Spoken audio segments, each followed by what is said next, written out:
ضلع، پھر حلقہ، پھر شہر، اور پھر پورے ملک میں تحریک انصاف کے جھنڈے ہوں گے، خان کی تصویریں ہوں گی، پرچم ہوگا، اور یہ لازم و ملزوم ہر شخص پہ ہوگا. ایک فضا بنے گی جس کا ثبوت انہیں نظر آئے گا. وہ میں انشاءاللہ کل بات کروں گا، قبل از وقت باتیں انشاءاللہ. ابھی جو انٹرسٹنگ خبریں وہ آپ کے سامنے رکھنی، 2 خبریں. ایک تو ابھی آرمی چیف کی جو بیلجیم کی تقریر ہے وہ اس کی گفتگو ابھی نجم باجوہ نے کچھ ٹویٹس کی ہیں، اور کہ وہاں پہ 900 کے قریب لوگ موجود تھے، 210 لوگ جو VVIP تھے 1 گھنٹہ 30 منٹ کی تقریر میں. جنرل عاصم منیر صاحب نے کہا کہ میں جو کہتا ہوں کر کے دکھاتا ہوں، اور پھر یہ بھی کہ کوئی کتا بھی اگر پاکستان کی خدمت کرے تو اس کی عزت کروں گا. اب وہ شہباز شریف زیادہ خدمت کوئی نہیں کر رہا. یہاں موبائل فون وغیرہ لیے کہ بڑی سٹرکٹ قسم کی نجی تقریب تھی، اور اس کی باجوہ صاحب تفصیل بتا رہے تھے. ایٹمی حملے کے بارے میں انہوں نے کہا جی کہ یہ ہندوستان کے میڈیا نے غلط چلایا، ڈیم بنائیں گے تو میزائل ماریں گے. ویسے بغلیار ڈیم آلریڈی انہوں نے بنا لیا ہے، چل بھی چکا. اس کے بعد تقریب میں وہ ڈونلڈ ٹرمپ کا ایک وہ مشیر ٹیکسی ڈرائیور جس کا انٹرویو آپ نے میں سے دیکھا ہوگا، وہ اسرائیل کو جو پوری دنیا سے تسلیم کروانے کی تنظیم بنوا کے پہلے بھی مال شال کھا چکا ہے بڑا، اور اسرائیل کے حوالے سے اس کے بیانات بھی آپ نے سنیں گے. وہ کہہ رہے ہیں ہم کھربوں ڈالر، اربوں بھی نہیں کھربوں ڈالر. اچھا بیلجیم میں وہاں کہا جا رہا ہے کہ اوورسیز پاکستانیوں نے پوچھا کہ انویسٹمنٹ میں تو آپ ہمیں کہہ رہے ہیں لائیں، لیکن گارنٹی کیا ہے ہمارے ساتھ وہ نہیں ہوگا جو ملک ریاض کے ساتھ ہوا. پھر اس کے بعد چراغوں میں روشنی نہیں رہی. لیکن دیکھیں یہی سب سے بڑا نقصان تھا. اب اوورسیز پاکستانی پاکستان میں انویسٹ نہیں کریں گے. انہوں نے ملک ریاض کے اس انجام سے دیکھ لیا کہ وہاں آپ محفوظ نہیں ہے، آپ کا پیسہ جان مال تو چھوڑ ہی دیں. اس تقریب کے بعد جو سب سے بڑا رد عمل ہے نون لیگ کی طرف سے، محسن نقوی کے خلاف 27ویں ترمیم کے خلاف نون لیگ کا پہلا بڑا بیان کہ محسن نقوی وزیر اعظم نہیں ہوگا اور یہ حکومت کہیں نہیں جاتی، آصف زرداری صدر رہے گا. اب ہونے لگا بڑا پھڈا. دیکھیں آرمی چیف کو سب سے جو بڑا خطرہ ہے وہ 26ویں ترمیم میں جو آرمی چیف سمیت سروسز چیف کی مدت 3 سال سے 5 سال بڑھائی گئی، وہ آرمی ایکٹ میں ترمیم ہوئی ہے، جو کہ پارلیمنٹ میں نئی ترمیم لا کے ایسے منسوخ یا تبدیل کیا جا سکے. 2/3 ان کے پاس ہے، مدت 3 سال ہو سکتی ہے. وہ اب ترمیم کو دیکھیں، آئین ظاہر ہے انہوں نے اس کو آئینی عدالت نے اس کو مینج کی ہوئی ہے وہ، لیکن سیاسی منظرنامہ جو بدلتا ہے پاکستان میں مدت ملازمت کے عین وقت پہ. 26ویں ترمیم میں یہ جان بوجھ کر سکم چھوڑا گیا تھا کہ آرمی ایکٹ میں تبدیلی آئی تو دوسری ترمیم سے وہ تبدیل ہو سکتا ہے. اس چیز کا انہیں سب سے بڑا خطرہ ہے، اور یہ اپنی مدت ملازمت کو خطرہ نہیں لینا چاہتے. نواز شریف، آصف زرداری اگر واردات کر گئے تو کیا ہوگا؟ دیکھیں حکومتیں جس طرح بدلتی ہیں، اب یا تو زرداری اور نواز شریف کو مائنس کریں، ان حالات میں تو کرنا مشکل ہے. فی الحال تو سیاسی لحاظ سے کٹھے ہیں، لیکن زرداری اور نواز شریف اپنی تباہی بربادی دیکھ چکے ہیں. دوسرا ملک کی وہ معیشت دیکھ رہے ہیں جو اینٹ سے اینٹ بچ گئی ہے. اگر اسٹیبلشمنٹ کو قربانی کا بکرا چاہیے تو نواز شریف اور زرداری کو بھی اپنی سیاست بچانے کے لیے ایک ہی طریقہ ہے کہ وہ اینٹی اسٹیبلشمنٹ بنیں گے، اور وہ ان کے بننے کا وسیع نومبر کا مہینہ ہے. اس کے بعد کوئی واری نہیں آنی ان کی. نومبر میں ملازمت توسیع سے انکار کیا تو یہ بچ جائیں گے، ورنہ ان کا یہ سیاسی ملاپ جو پولیٹیکل بارگیننگ کا حصہ ہے اسٹیبلشمنٹ اور نون لیگ کے درمیان، یہ طاقت کے کھیل میں آپ کو پتہ ہے لازمی ہے. ایک طرف آرمی چیف کی توسیع ہے جو اس ترمیم کا حصہ نہیں ہے، وہ الگ سروس ایکٹ کی ترمیم ہے، یاد رکھیں، جسے آئینی بینچ نے اس کو خارج بھی کر دیا تھا بعد میں. اس آئینی بینچ میں تو آپ کو پتہ ہے 26ویں ترمیم کے بعد جو جسٹس امین الدین، جس کی اپنی عمر 65 سال ریٹائرمنٹ کی تھی، آرمی چیف کے 2 دن بعد یہ ریٹائر ہو، 30 نومبر کو، 3 دن بعد 68 سال اس نے اپنی بڑھائی، اور آئینی بینچ میں آنے والے اس کیس کو پھر خارج بھی کیا. لیکن یہ ظاہر ہے معاملہ ابھی پارلیمنٹ کے ہاتھ میں. 5 سے 13 جج تو آئینی بینچ میں انہوں نے بڑھائے، اور 34 مقدمات بھی یہ سن چکا اب تک، جس میں سے 15 کیس خارج کیے، اور جتنے فیصلے دیے وہ حکومت کے حق میں تھے. لیکن یہ جو اس وقت انصاف کی لڑائی چل رہی ہے نا پاکستان کی عوام، جس میں سب سے بڑے کھلاڑی کے طور پر موجود ہے، ان کا اس لیے بڑا اہم کردار ہے. یہ نون لیگ پیپلز پارٹی کی تو دیکھیں بقا کا مسئلہ ہے، اسی طرح عوام کی بھی بقا کا مسئلہ ہے. یہ جو معیشت کی اینٹ سے اینٹ بجائی نا دیکھ رہے ہیں، یہ سلسلہ نہ رکا تو آپ کی تباہی بربادی کا کھیل بڑا وسیع ہوگا. یاد رکھیں 3 سالوں میں آپ پاکستان کی حالت غور کریں تو 41% قرضوں میں اضافہ ہوا ہے. 2 سال اور رہے تو 100% قرضوں میں اضافہ ہے. 52% پاکستانی غربت کی لکیر سے نیچے. 2 سال یہ لوگ اور رہے تو 70% پاکستانی غربت سے نیچے. 70%. غذائی قحط کا خطرہ، کیونکہ خوراک کی برآمدات میں اس وقت 35% کمی ہو چکی ہے. 2 سال مزید رہے تو پھر گندم، چاول، چینی پاکستان میں نایاب ہو جائے گی. SIFC زیرو سرمایہ کاری ہے تو پاکستان سے نکلنے والوں کی تعداد میں 2 سال میں 12 لاکھ لوگوں کے اضافے کا خطرہ ہے. مہنگائی اس وقت 78 سال کا ریکارڈ توڑ چکی ہے کیونکہ عوام کی قوت خرید ختم ہے. اب بجلی، گیس اور پیٹرول کا میں نے سارا حساب کیا کہ اگر 2 سال یہ رہے تو کیا حالات ہو گئے. پاکستان کی کرنسی دنیا کی بدترین کرنسی، صنعتی پیداواری لاگت کے اضافے سے ایکسپورٹ مکمل ختم ہو سکتی ہے، یا بالکل سمٹ کے اتنی کم کہ بے روزگاری میں مزید اضافہ. یہ بجلی آپ کی جو اس وقت آپ دے رہے ہیں اس سے 70% یا 100% بھی مہنگی ہو سکتی ہے. جو پیٹرول آپ کا آج 80% ہے، آج ہے، وہ تقریباً 160 روپے مزید بڑھ سکتا ہے. ڈالر کی قیمت 350 تک. تو یہ سری لنکا سے بھی بدتر حالات آپ کے ہو رہے ہیں. یہ معیشت کے تمام ماہرین اس پہ متفق ہیں کہ انہی حالات کے مطابق اگر پاکستان چلتا رہا تو پھر تباہی ہے, کیونکہ کوئی کامیابی نہیں ہے. یہ جس ریکارڈ کی بات کر رہے ہیں کہ 2 ارب ڈالرز وہاں سے 2028 میں آئیں گے, حالت اس کی ہے کہ 15% شیئر انہوں نے ریکارڈ کے جو بھیجے سعودی عرب کے آگے $500 ملین کے. بھارت کا کوئی بھی سرمایہ کار خرید سکتا تھا کھڑے کھڑے, بلکہ ملک ریاض خرید لیتے ہیں ان سے.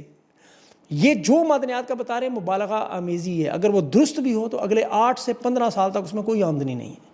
تو اس لیے پاکستانیوں کو سوچنا ہے, یہ جو انصاف کی جنگ خان نے شروع کی ہے, خان کا اور تحریک انصاف کا تو بڑا نقصان ہوا. خان کا تو اقتدار گیا, وہ جیل میں ہی بے گناہ بیٹھا, لیکن وہ برداشت کر گیا. یہ جو اصل نقصان پاکستانیوں کا, جنہیں انصاف تو نہیں ملنا, ان لوگوں کی تو صرف عزت گئی ہے جس کی انہیں پرواہ نہیں ہے. یہ نغمے ترانے گانے والے آج گالیاں کیوں لے رہے ہیں؟ اور یہ جنگ خان نے نہیں شروع کی, یاد رکھیں.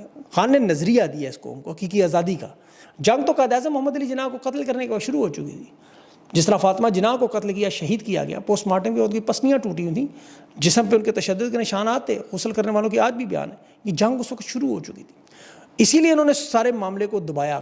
فاطمہ جناح کی کتاب مائی بردر, میرا بھائی, چھپنے ہی نہیں دی, جو قائد اعظم کے قتل کی پوری سازش تھی. کرنل لائی بخشی کتاب قائد اعظم کے آخری دنوں کی بیماری پر, علاج پر جو فوجی اسٹیبلشمنٹ وہ کرتی رہی, وہ انہوں نے نہیں چھپنے دی. آج بھی قائد اعظم کی تمام تقاریر آئین حلف کی نہیں چھپنے دیتے ہیں وہ. تو ان وارداتوں کو روکنا صرف اللہ کی ذات نے اور آپ نے. عمران خان نے تو یہ کہا تھا میرے ساتھ جو میں برداشت کر لوں گا, آپ کے ساتھ جو برداشت نہیں کر سکیں گے. تو جو آپ کے ساتھ ہونے جا رہا ہے یہ آزادی کی رات ہے نا آپ کی. دیکھیں تحفے آپ کو آج کی بہت بڑی واردات دیکھیں. آج چونکہ 2023 اگست آپ کو یاد ہوگا, عارف علوی نے army act official secret act کی ایک ترمیم, اس پہ دستخط سے انکار کیے تھے. پھر وہ ٹویٹ اپنے سٹاف کے فون سے کی, آپ کو یاد ہوگا سارا, اگر یادداشت کمزور نہیں ہے تو.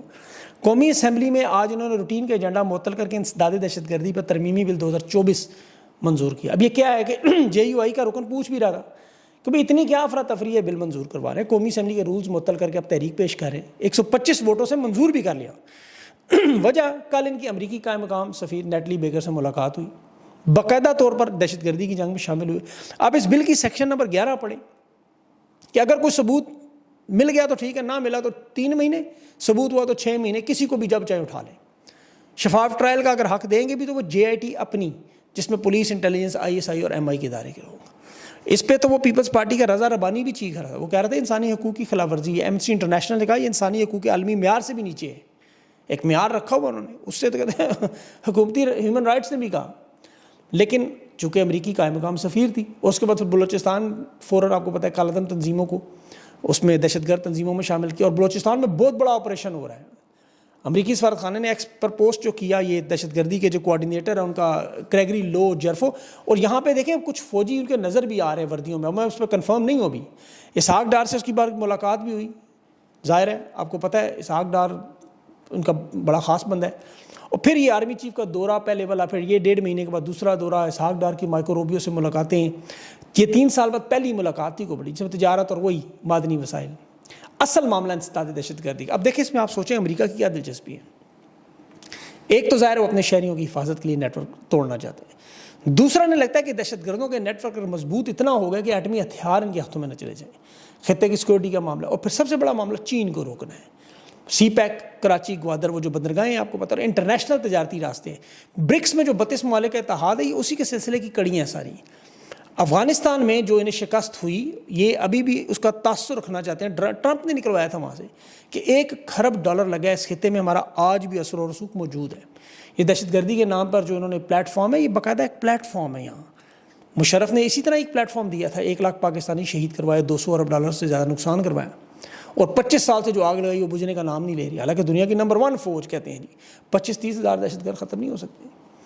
اور انسداد دہشت گردی کو تو یہ تو نام ہی کوئی نہیں مانتا. ڈاکٹر یاسمین راشد پر یہی کیس ڈالا, 10 سال کی سزا اسی عدالت نے, انسداد دہشت گردی, اور اس قانون پر کوئی بھروسہ نہیں کرتا. آج بھی اس کے متاثرین وہ بلوچ خواتین, آج 28 دن ہو گئے نیشنل پریس کے بعد, 28 دن سے بلوچ بچیاں بیٹھی ہوئی ہیں کہ ریاست آئے اور بات کریں. آج بھی باجوڑ میں جرگہ جو ہوا, اس پہ پہلے تو وہ جو شہید ہونے والے بچے تھے کہا کہ ان کے خلاف جو شہادتیں ہوئیں ان کے FIR درج کروائیں. پھر کہا فوج یا تو تحریری لکھ کے دے یا پھر پریس کانفرنس کرے کہ آئندہ سول آبادی کو نقصان نہیں پہنچائیں گے, اور جو ہوگا تو FIR فوج کے خلاف ہوگی. یہ جنگ بندی کریں تحریری طور پر. وہ کہہ رہے ہیں ہماری جان و مال کے تحفظ کی ضمانت دیں ہمیں. موبائل نیٹ ورکس بند ہیں وہ کھولیں, کرفیو جو لگایا گیا وہ ختم کریں. اور اگر یہ مطالبے نہ مانیں تو پھر باجوڑ کی عوام خیمہ اور لگائے گی, اسکاؤٹس کے سامنے, کالونیوں کے سامنے, اور بیٹھ جائیں گے وہاں کالے جھنڈے لے کر. یہ عمری چوک پر کل صبح انہوں نے پہنچنا ہے 9 بجے, کہ جب تک انصاف نہیں ہوگا ہم نہیں آئیں گے. مولانا فضل الرحمان احمد ولی کی بھی آج اس معاملے میں بڑی اہم ملاقات ہوئی ہے کہ تمام جو دیگر سیاسی جماعتیں ہیں وہ بھی خیبر پختونخوا میں اس معاملے پہ اکٹھی ہو رہی ہیں آپریشن کے.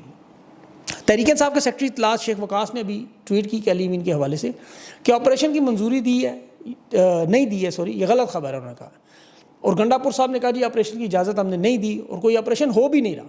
اگر یہ صرف یہ کہتے نا کہ اجازت نہیں دی تو لوگ تسلیم کر لیں کہ اجازت سے لیتا بھی کوئی نہیں, لیکن جب انہوں نے کہا نا آپریشن نہیں ہو رہا, پھر یہاں سے پھر معاملہ مشکوک ہو جاتا ہے.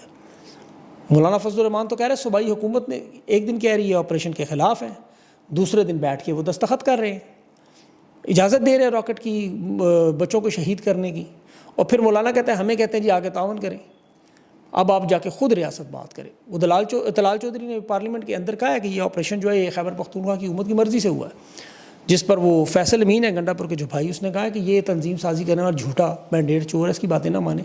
ان کی باتیں لوگ نہیں مانتے, پاکستان کی عوام نہیں ماننا چاہتی. صرف ثبوت دیں یہ تحریک انصاف کے جو لوگ ہیں, مخالفت کریں ان کی, عمران خان کے احکامات کی بات مانیں, کوئی نرمی یا سستی نہ کریں.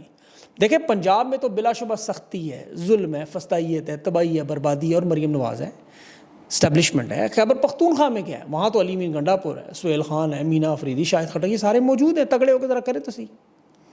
بلوچستان میں چلو مان لیتے ہیں کہ وہاں تحریک انصاف کے رہنما, ان کے پاس حکومت نہیں ہے. اور بلوچستان کے حالات تو اس وقت آپ کو پتہ ہی ہے کتنے, اس میں تو کوئی دو رائے نہیں. آپ دیکھیں یہ آزادی کا مہینے میں مشرف نے بگٹی کو شہید کیا تھا, آزادی کا مہینہ تھا اگست کا. اب یہ کالا دم تنظیمیں اسی لیے جو بڑے بڑے آپریشن کرتی ہیں وہ آزادی کے مہینے میں کرتی ہیں, اگست میں. بلوچستان اسی لیے انٹرنیٹ بند ہے, کوئی خبر نہیں ہے, وہ وہاں بڑی بھاری تعداد میں فوج موجود ہے, تو اس کے پیچھے بھی وہاں آپریشن ہو رہے ہیں اس طرح کے. تو اس لیے عوام تک تو خبریں نہیں آنے دیتے. وہ آپریشن کے بعد جس طرح ہندوستان نے آرٹیکل 370 لگایا تھا, کسی کو پتہ ہی نہیں اندر کیا ہو رہا ہے, اور ابھی تک کسی کو نہیں پتہ چلا کیا ہوا کیا نہیں ہوا. تو اس لیے یہ تو خفیہ رکھے جائے. لیکن پاکستان کی عوام دیکھیں کل اپنے جد و جہد کا آغاز کرے, اور یہ پرامن آزادی کا تو آپ کو پتہ ہے کیا آزادی کی بات, اس کی تو آخر بات ہی نہیں کرنی چاہیے. کل انشاءاللہ کروں گا اور تفصیل سے کچھ اور اس پہ اہم باتیں آپ کے سامنے. اپنا خیال رکھیں, مجھے اجازت دیں, اللہ حافظ.